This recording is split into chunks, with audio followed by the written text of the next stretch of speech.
ایک بدو آیا، کہنے لگا اے محمد، آپ نے کہا لبیک۔ اب بدتمیزی کا جواب ہمیشہ محبت سے دیتے تھے، آپ نے کہا لبیک۔ کہنے لگا 3 باتیں سمجھ میں نہیں آتی تمہاری۔ آپ نے کہا کیا؟ کہ تم کہتے ہو ہم باپ دادے کا دین چھوڑ کر تیرے دین پر آئیں گے، ہم کیوں چھوڑیں گے؟ اچھا، اور کہ تم کہتے ہو روم فتح ہو جائے گا، ایران فتح ہو جائے گا، اتنے بڑے بادشاہ تیرے فقیر بندے کیسے فتح کریں گے؟ اچھا، تیسری کہ تم کہتے ہو مر کے مٹی ہو کر پھر زندہ کیے جائیں گے، کون زندہ ہوا ہے آج تک؟ کوئی پیو دادا ساڈا اٹھی تے قبریں سارے موئے پہ کتھوں آ گئے؟ آپ مسکرائے، آپ نے کہا لعلک تطول بک الحیا، انشاءاللہ تیری زندگی لمبی ہوگی تو دیکھے گا سارا عرب میرا کلمہ پڑھے گا، ایران اور روم بھی ٹوٹ کے آئے گا، اور باقی رہے گی تیسری بات مر کے اٹھنے والی، تو اس دن تیرا ہاتھ پکڑ کے تجھے بتاؤں گا۔ تیسری گل پوری ہوئی کہ نہیں ہوئی؟ وہ کہنے لگا میں نہ مانوں، بڑا کوئی تکڑا ہے، واپس ہی ٹر گیا۔ جب مکہ فتح ہوا، عرب مسلمان ہو گئے، کہنے لگے ایک غلطہ ہو گئی۔ حضرت عمر کے زمانے میں ایران بھی فتح ہو گیا اور روم بھی فتح ہو گیا، کہنے لگے دوئی بھی ہوگی، کہتے تری ہو ہی نہ جاوے، بھلیا کلمہ پڑھ لائے۔ تو اس نے کلمہ پڑھا اور ہجرت کر کے مدینے آ گیا اور زندگی مدینے گزاری۔ حضرت عمر جب وہ آتا ان کی مجلس میں، حضرت عمر اس کو فل پروٹوکول دیتے، تو صحابہ حیران ہوتے، ایک بدو کے لیے عمر جیسا بندہ پروٹوکول کیوں دیتا ہے؟ تو ایک دن انہوں نے فرمایا میں تمہیں بتاؤں میں سے کیوں پروٹوکول دیتا ہوں؟ میں اس مجلس میں تھا جس میں یہ آیا تھا، اور اللہ کے نبی نے اسے فرمایا تھا قیامت کے دن تیرا ہاتھ پکڑ کے تجھے یاد دلاؤں گا کہ موت کے بعد زندگی ہے کہ نہیں، اور قیامت کے دن جس کا ہاتھ میرے نبی نے پکڑ لیا جنت میں پہنچانے سے پہلے کبھی نہیں چھوڑیں گے۔ لہٰذا یہ بڑا خصوصی آدمی ہے، اس کو میرے نبی نے پکڑ کے جنت میں پہنچانا ہے۔ میرے بھائی بہنوں میں یہ کہنے آیا ہوں، اپنے ہاتھ چھڑا کر نبی کے ہاتھوں میں دے دو۔ میرے نبی ایک خوبصورت زندگی لے کر آئے جس میں کچھ حصہ عبادات، مختصر عبادات ہیں، نماز 5 وقت ہے، باقی کچھ نہیں، روزہ سال کے بعد ہے، وہ ابھی آ رہا ہے۔ میرے نبی پہ 9 رمضان آئے، 9 میرے نبی پر 9 رمضان آئے۔ مدینہ جانے کے بعد ہجرت کے دوسرے سال شعبان کی 2 تاریخ کو پیر کے دن روزے کا فرض ہونا نازل ہوا، اور میرے نبی ستمبر میں پہنچے ہیں مدینہ منورہ، اور رمضان یوں پیچھے جا رہا ہے، ستمبر سے اگست میں آیا ہے، اگست سے جولائی میں آیا ہے، اور جولائی سے جون میں آیا ہے، اور میرے نبی اللہ کے پاس چلے گئے۔ سارا رمضان میرے نبی نے گرمی کا گزارا، 9 رمضان سارے گرمی کے روزے، اور میرے نبی کی سحری ہوتی تھی 2 کھجور اور 1 گلاس پانی پر روزہ رکھتے تھے عام طور پر، کبھی کبھی کھانے کو بھی مل جاتا تھا، لیکن 2-3 کھجوریں اور 1 گلاس پانی، اس پر میرے نبی نے 9 رمضان گزارے، اعتکاف کر کے دکھایا، پورا مہینہ 20 دن 10 دن، پھر ساری زندگی 10 دن کا اعتکاف فرمایا شب قدر کی تلاش میں، اور امت کو خوشخبری سنائی۔ رمضان آ رہا ہے تو میں تھوڑی سی تفصیل بتا دوں۔ میرے نبی منبر پر آئے، کہنے لگے ماذا یستقبلکم وماذا تستقبلون، وہ کون آ رہا ہے؟ صحابہ وہ کون آ رہا ہے؟ پھر ہم نے کہا وہ کون آ رہا ہے؟ حضرت عمر کھڑے ہو گئے، یا رسول اللہ اوحی نزل، کیا کوئی وحی آ گئی؟ کہ نہ۔ کیا کوئی دشمن آ گیا؟ نہیں۔ تو پھر کون آ رہا ہے؟ آپ نے کہا رمضان آ رہا ہے، رمضان آ رہا ہے۔ جنت کے دروازے کھل گئے، جہنم کے دروازے بند ہو گئے، رات کی تراویح کی نماز ملی۔ آپ کا رمضان آج کل بڑا اوکھا ہوگا لیکن اجر بھی بڑا ہوگا۔ میں نے ایک دن پہلے واپسی رکھی بھی، 18 گھنٹے کون ہی تھے بھوکا رہے۔ آپ تو پھنسے ہوئے، میں تو نہ پھنسوں، تو اس کا اجر بھی اس کے مطابق ہوگا، اجر بھی اس کے مطابق ہوگا۔ تو میرے نبی کا سارا رمضان گرمیوں میں گزرا ہے، گرمیوں میں گزرا ہے، اور آپ نے 3 دن تراویح کی نماز پڑھائی۔ پہلے کسی امت پہ تراویح نہیں آئی، ہماری امت، اس امت پہ تراویح کی نماز آئی۔ پہلی امت کا روزہ مشکل، تو ہمیں ایک آسانی ملی، قیس بن سرمہ، پہلی امت کا روزہ 24 گھنٹے، 24 گھنٹے 24 گھنٹے. جب ہمارے اوپر رمضان آیا 24 گھنٹے. پہلا روزہ، دوسرا روزہ. قیس بن سرمہ ایک صحابی ہیں، اونٹ چرانے والے.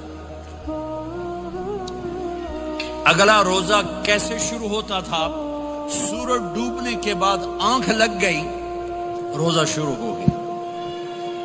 روزہ شروع ہو گیا. جب تک جاگ رہے ہو کھاتے رہو، آنکھ لگی روزہ شروع ہو گیا. یہ گھر آئے، کہنے لگے بیوی سے کوئی افطاری ہے؟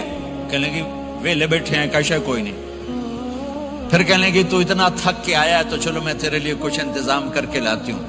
اب یہ تھکے ہوئے آئے تھے، یہ لیٹے اور آنکھ لگ گئی، سورج ڈوب گیا. بیگم کو آنے میں دیر ہو گئی. جب وہ آئی دیکھا تو سوئے ہوئے.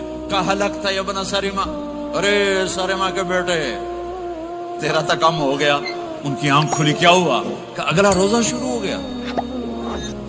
تو ظہر کی نماز میں آئے مسجد میں تو بے ہوش ہو کے گر گئے. تو اللہ کے نبی نے پوچھا اس کو کیا ہوا؟ کہ یا رسول اللہ یہ سحری کے بغیر روزہ شروع کر دیا. تو میرے نبی کا دل ایک دم مٹھی میں آیا. تو میرے اللہ نے قرآن اتارا، چل میرے حبیب آپ کو رنجیدہ نہیں دیکھ سکتا، آپ کی امت کو اجازت ہے سحری تک کھاؤ، کلوا واشربوا حتی یتبین لکم الخیط الابیض من الخیط الاسود من الفجر ثم اتموا الصیام الی اللیل. رات کو آسانی کر دی، کھاؤ پیو. پہلے جب روزہ شروع ہوا تو ہر شے حرام ہوگی، بیوی بھی حرام ہوگی، خامد بھی حرام ہوگا، ہر شے حرام ہوگی. ایک دو واقعات اس طرح اوپر نیچے آئے کہ میرے رب نے سارا نظام بدل. ایک اور بدو آ گیا، یا رسول اللہ میں تو مارا گیا. آپ نے کہا کیا ہوا؟ کہ میں روزے کی حالت میں بیوی کے پاس چلا گیا. آپ نے کہا اچھا تو غلام آزاد کر. کہ میں غریب بندہ کہاں سے غلام آزاد کروں؟ آپ نے کہا تو پھر 60 مسکینوں کو روٹی کھلا. کہنے لگا میں آپ مسکین ہوں، میں کتوں روٹی کھواؤں؟ آپ نے کہا اچھا پھر 60 روزے رکھ. کہنے لگا ایک روزے آئے کم کیتا، 60 روزے کتوں؟ ایک روزے میں یہ چاند چڑھایا، 60 روزوں میں کیا کروں گا؟ تو آپ بڑا ہنسے. آپ نے کہا اچھا بہ جا. تھوڑی دیر گزری تو ایک صحابی آئے، یا رسول اللہ یہ صدقے کی کھجوریں ہیں. تو آپ نے او بھائی کتنے ہیں؟ جو بیٹھا کیوں رہا، یہ لے جا اور مدینے کے 60 غریبوں کو دے دے. وہ کہنے لگا یا رسول اللہ اللہ کی قسم مدینے میں مجھ سے بڑا غریب کوئی نہیں، تسی یہ نہیں کرو، میرا جرمانہ مینوں ہی حلال کرو. تو آپ اتنا ہنسے کہ یہ دانت نظر آنے، یہ داڑے نظر آئے، اتنا ہنسے یہاں تک آخری دانت نظر آنے لگے. آپ نے کہا اچھا بھائی تیرا جرمانہ تینوں ہی حلال کیتا، پر اور کسی واسطے نہیں، صرف تیرے واسطے. تو یہ اوپر نیچے ایسے کام ہوئے تو میرے رب نے کرم کیا کہ چلو تمہارے لیے رات ساری حلال ہے، ہر حلال چیز حلال ہے. سحری کے بعد ختم. تو روزہ کھانے کا ٹائم تبدیل کیا، ایک نماز کا اضافہ کیا، تراویح. وہ چونکہ مشکل ہوتی ہے تو اللہ نے اجر بڑھا دیا. میرے نبی نے خوشخبری سنائی، میری بات دھیان سے سننا، رمضان آنے والا ہے، تراویح آنے والی. تراویح کے ہر سجدے پر 1500 نیکی، 1500 نیکی. یہاں کی سب سے بڑی مسجد کون سی ہے؟ جامعہ اسلامیہ اصلاح کی مسجد والے. 1500 نیکی آپ کو سمجھ میں نہیں آئے گی. ایک چھوٹا سا اشتہار لگا دیں، جو ہماری مسجد میں تراویح پڑے گا اس کو $15 ملیں گے، ہر سجدے پہ $15. اگلے دن تسی دادیاں بھی چاہ کے لے جاؤ، دادیاں تے تو لڑائی شروع ہو جاؤ، اما تو میرے نال ٹر، دادی تو میرے نال ٹر. میرے نبی کی خوشخبری 1500 نیکی، 3 سیکنڈ کا سجدہ. ہر سجدے پر جنت میں سرخ یاقوت کا ایک محل جس کے 60,000 سونے چاندی کے دروازے. تسی ایک گھر لے کے ساری زندگی قرضے لائی رکھ دے ہو نہیں. ایک سجدے پر جنت میں اتنا بڑا گھر کہ 60,000 سونے چاندی کے دروازے.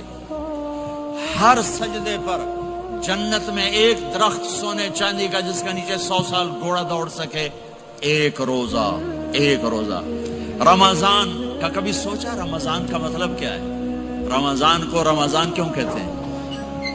اللہ نے 11 مہینوں کے نام عربوں سے رکھوائے اور روزے کے مہینے کا نام خود رکھا قرآن میں، شہر رمضان الذی انزل فیہ القرآن۔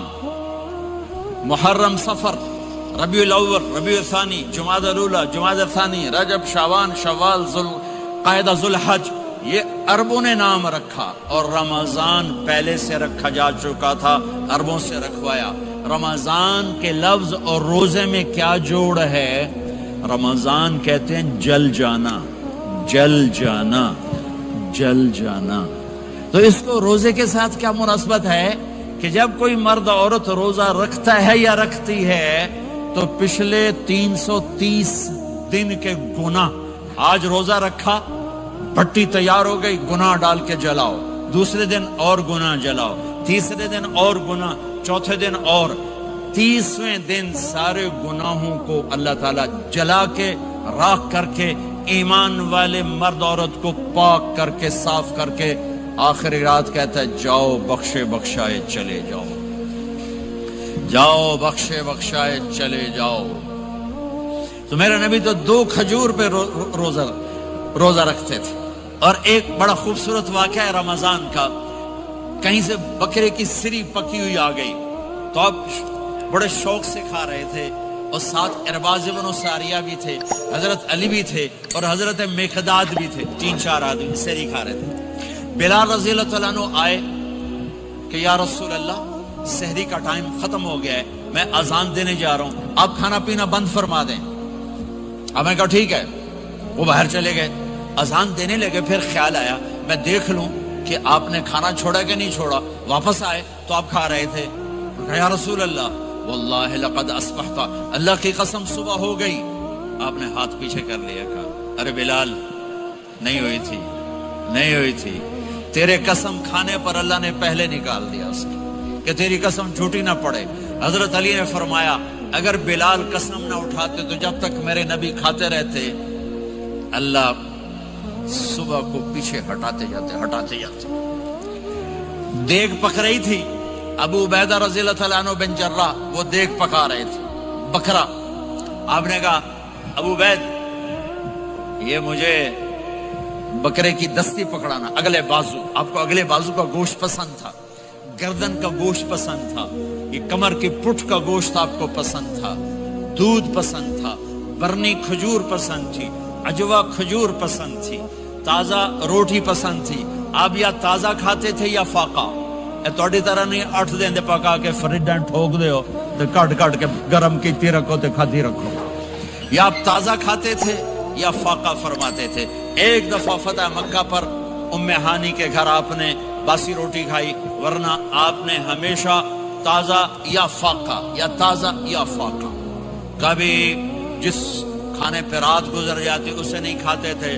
تسی ماشاءاللہ 8 راتوں جو کھدی جاندے ہاں۔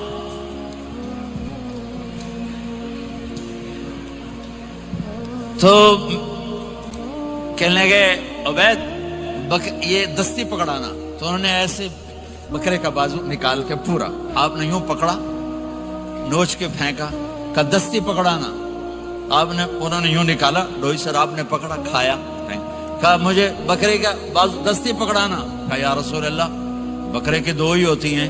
آپ نے کہا تیرا بھلا ہو جائے، اگر تو میرے کہنے پہ ڈوئی ڈال دیتا، جب تک میں کہتے رہتا اللہ مجھے نکال کے کھلاتا رہتا، اللہ مجھے نکال کے کھلاتا رہتا۔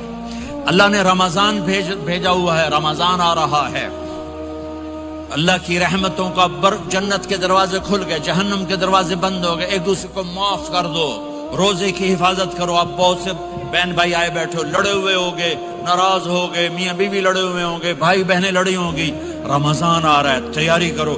جیسے حج پر جانے سے پہلے معافی مانگتے ہو، رمضان سے پہلے بھی ایک دوسرے سے معافی مانگو، ایک دوسرے کو معاف کرو، ایک دوسرے کو درگزر کرو، خود جا کے معافی مانگ لو، اللہ آپ کا مقام اونچا کر دے گا، مرتبہ اونچا کر دے گا۔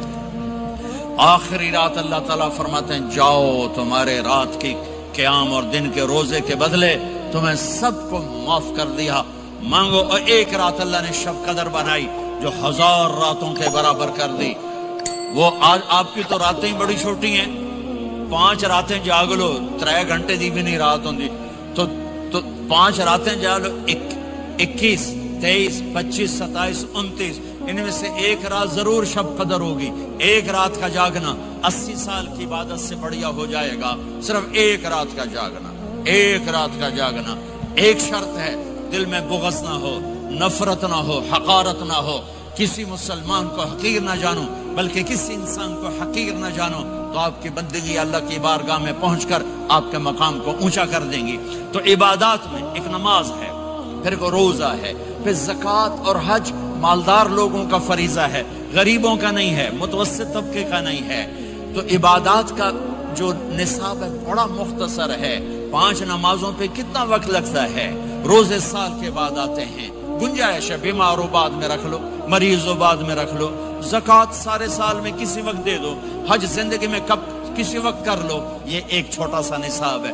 دوسرا میرے نبی کی زندگی کا پہلو جسے میں ہائی لائٹ کرنا چاہتا ہوں، جو نمایاں ہے، جو روشن ہے، وہ میرے نبی کی زندگی ہے، وہ میرے نبی کے اخلاق ہیں، وہ میرے نبی کا درگزر ہے، میرے نبی کا پیغام محبت ہے. میرے نبی نے فرمایا اسلام کا سب سے مضبوط عمل کیا ہے؟ ایو اور الاسلام اوثق. صحابہ نے کہا الصلاۃ، نماز. آپ نے کہا نہیں. جہاد؟ آپ نے کہا نہیں. روزہ؟ آپ نے کہا نہیں. حج؟ آپ نے کہا نہیں. اسلام کا سب سے مضبوط عمل کیا ہے؟ صحابہ نماز. جی نہیں. جہاد نہیں. روزہ نہیں. حج نہیں. اچھا یا رسول اللہ پھر کیا ہے؟ سنو اور سے توجہ سے. میرے نبی نے فرمایا اسلام کا سب سے مضبوط عمل آپس میں محبت کرنا ہے. اللہ کے لیے محبت کرنا ہے. اللہ کے لیے محبت کرنا ہے. اللہ کے لیے محبت کرنا ہے. اسلام پیغام محبت ہے. میرے نبی کی زندگی محبت کی پوری تصویر ہے. کسی سے نفرت نہیں، بغض اللہ کے لیے، محبت اللہ کے لیے. یہ اسلام کا سب سے مضبوط عمل ہے. میرے بھائیوں، میری بہنوں، اب دور دراز جگہ میں ہو، اب آپ یہیں کے جن کے پاس پاسپورٹ ہیں وہ یہیں کے شہری ہیں. یہ آپ کا دیس ہے، یہ آپ کا وطن ہے. اسے محبت سے بھرو.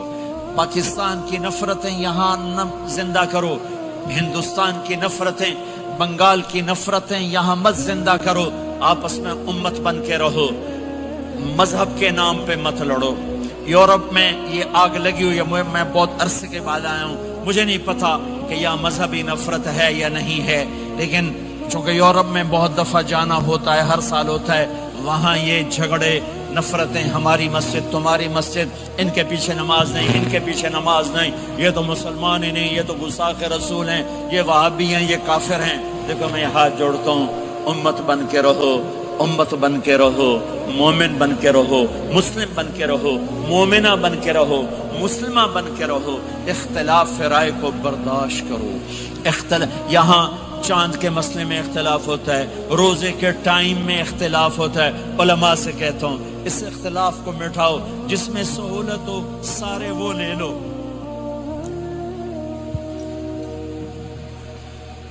امت میں تفریق نہ پیدا کرو. یہ علماء کے سامنے ہاتھ جوڑتا ہوں، جس میں امت کو زیادہ سہولت ہو. ما خیر بین امرین الا اختار ایسرہما. 2 کام جب میرے نبی کے سامنے ہوتے تھے، جو مشکل ہوتا تھا چھوڑ دیتے تھے، جو آسان ہوتا تھا لے لیتے تھے. تو میرے بھائی بہنوں، یہ مذہب کی نفرت پاکستان میں، بنگلہ دیش میں اور انڈیا میں آگ لگی ہوئی ہے. امت بن کے رہو، امت بن کے رہو. اگر آپ اور میرا مسائل میں اختلاف ہے تو یہ ہماری محبت کو نہ ختم کرے، ہمارے تعلق کو نہ ختم کرے، ہماری نفرتیں نہ پیدا ہوں. اختلاف ہے، شروع سے تھا، آج بھی ہے، آئندہ بھی رہے گا، لیکن اللہ کے واسطے، اللہ کے واسطے، اللہ کے واسطے اس کو محبت میں بدلو، اس سے محبت میں بدلو، اس سے محبت میں بدلو. اختلاف رائے کو برداشت کرو، مذہب کے نام کی نفرت کو ہوا نہ دو، ہوا نہ دو، اس کو ٹھنڈا کرو، اس پر پانی ڈالو، اسے بھڑکاؤ نہیں، اس پر پانی ڈالو۔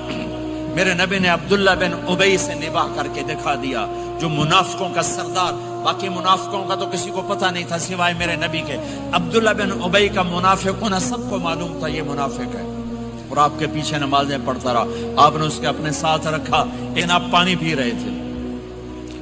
عبداللہ بن ابی کے بیٹے عبداللہ پکے صحابی تھے، کہنے لگے یا رسول اللہ تھوڑا پانی تو بچا دیں۔ آپ نے کہا کیا کرو گے؟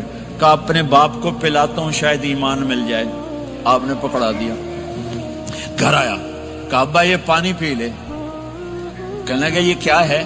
کہ یہ میرے نبی کا بچا ہوا پانی ہے، پی لے شاید تجھے ایمان مل جائے۔ سنو، کہنے لگا وہاں سے کسی کا پیشاب لیا وہ پی لوں گا، یہ نہیں پیتا، کسی کا پیشاب لیا وہ پی لوں گا، یہ نہیں پیتا۔ وہ واپس جا کر کہنے لگے یا رسول اللہ اجازت ہے میں اس کا سر اڑا دوں؟ آپ نے کہا نہیں، تیرا باپ ہے، یہ کام نہیں کرنا، میں نہیں چاہتا کہ لوگ کہیں محمد اپنے ساتھیوں کو قتل کرتا ہے۔ اور جب وہ مرا کم وقت ان کے بیٹے آئے، یا رسول اللہ میرے باپ کو جنازہ پڑھائیں گے؟ آپ نے کہا پڑھاؤں گا۔ کفن دیں گے؟ کہا دوں گا۔ کہ اپنا کرتا دے دے۔ آپ نے کرتا اتار کے دیا، جا اس کو کفن دے دو کہ شاید کم وقت بخشا جائے۔ ہے اور اب اتنی نفرت ہے کہ ایک دوسرے کا جنازہ بھی نہیں پڑھتے، سلام بھی نہیں کرتے، مسجدوں میں لڑائیاں ہو رہی ہیں۔ آپ نے کرتا دیا، اس کو پہنایا، آپ جنازے کے لیے کھڑے ہوئے، حضرت عمر آگے آ گیا، یا رسول اللہ آپ کو پتہ یہ کون ہے؟ کہ عمر مجھے بتاتے ہو یہ کون ہے؟ مجھے نہیں پتا کون ہے۔ کو اس کا آپ جنازہ کیوں پڑھ رہے ہیں؟ کہ اللہ نے کہا ہے پڑھ یا نہ پڑھ میں معاف نہیں کروں گا، تو میں پڑھتا ہوں شاید اللہ معاف کر دے۔ یہ میرے نبی کے اخلاق ہیں، یہ میرے نبی کے اخلاق ہیں، یہ میرے نبی کی خوبصورت زندگی ہے۔ آپ نے جنازہ پڑھا دیا، پھر اس کے دفن میں شریک ہوئے۔ آپ پیچھے پہنچے تو وہ قبر میں اتار دیا تھا، کہ باہر نکالو۔ قبر سے باہر نکال کے اپنے لعاب تھوک کو منہ سے نکال کر اس کے منہ میں ڈالا کہ شاید اس کی بخشش ہو جائے۔ اس کو دیکھ کر 100 منافقوں نے کلمہ پڑھا کہ اتنا بڑا خلق صرف نبی کا ہی ہو سکتا ہے۔ تو میرے بھائی بہنوں، بہت بڑا مجمع آیا ہوا ہے۔ میرے نبی کی زندگی کا دوسرا پہلو، میرے نبی کی زندگی، معاشرت، پاکیزہ اخلاق، محبت بھرا پیغام، ماں باپ کے لیے، بیوی کے لیے، بیوی کا خامد کے لیے، بہن بھائیوں کا ایک دوسرے کے لیے، یہ ایک خوبصورت زندگی ہے جو آج ہم بھول چکے ہیں، مٹ چکی ہے، مٹا چکے ہیں۔ میرے نبی کے خوبصورت اخلاق، میرے نبی کا درگزر کرنا، میرے نبی کا معاف کرنا۔ 21 برس قتل کے منصوبے بنانے والوں کو آپ نے کہا مکے والے جاؤ معاف کیا، جاؤ معاف کیا، ایک جملے پر جاؤ معاف کیا۔ یہ میرے نبی کا پیغام ہے۔ میرے نبی کے اخلاق سچائی، میرے نبی کے اخلاق دیانتداری، میرے نبی کے اخلاق صدق و امانت۔ سب سے زیادہ ہائی لائٹ جو مکی زندگی میں آپ کی صفت ہوئی، صادق امین، سچا امانت دار، سچے امانت دار۔ میرے نبی سے پوچھا گیا یا رسول اللہ مسلمان بزدل ہو سکتا ہے؟ کہاں؟ کنجوس بخیل ہو سکتا ہے؟ کہاں؟ یا رسول اللہ مسلمان جھوٹ بول سکتا ہے؟ کہ نہیں، جھوٹ نہیں بول سکتا۔ میرے نبی نے فرمایا یتبع المومن علی الخصال کلھا، ہر مسلمان مرد عورت بڑے سے بڑا گناہ کر سکتا ہے، لیکن اگر میرا امتی ہوگا دو نہیں کرے گا، دو نہیں کرے گا، دو نہیں کرے گا۔ ایک جھوٹ کبھی نہیں بولے گا، ایک دھوکہ کبھی نہیں دے گا۔ ایک جھوٹ نہیں بولے گا، ایک دھوکہ نہیں دے گا، ایک جھوٹ نہیں بولے گا، ایک دھوکہ نہیں دے گا۔ اور جب اللہ تعالیٰ جنت میں سب سے پہلے اپنا دیدار کرائے گا، سب کو جنت میں، بھائیو یہ تو کوئی زندگی کوئی نہیں ہے۔ جب مال جمع ہوتا ہے تو موت آ چکی ہوتی ہے۔